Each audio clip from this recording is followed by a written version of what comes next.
Eu tava lendo a Bíblia, e você sabe, é meio difícil. Mas encontrei esse versículo que diz: dedique-se à leitura pública da Escritura, à pregação e ao ensino. Sim, isso está na carta de Paulo a Timóteo, que é um pastor jovem, e ele está falando sobre como manter essa igreja comprometida com a Escritura. Então pregar a Bíblia, eu entendo. Ensinar a Bíblia também. Mas e essa coisa de ler a Escritura juntos? Eu deveria me importar com isso? Por que Paulo diz que isso é tão importante? Para Paulo, essa prática era muito significativa para o povo de Deus.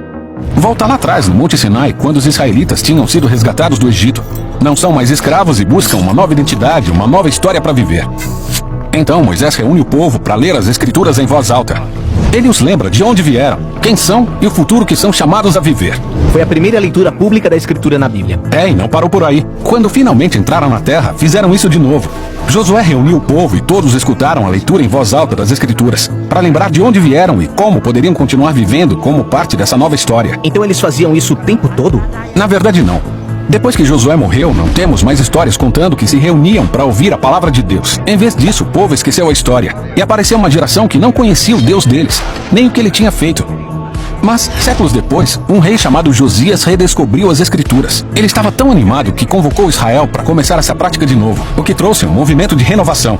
Isso até o povo se esquecer de novo e acabar indo para o exílio. Então é por isso que quando voltaram do exílio, Esdras e Neemias precisaram lembrar o povo de quem eles eram e como deveriam viver. Então essa prática é poderosa.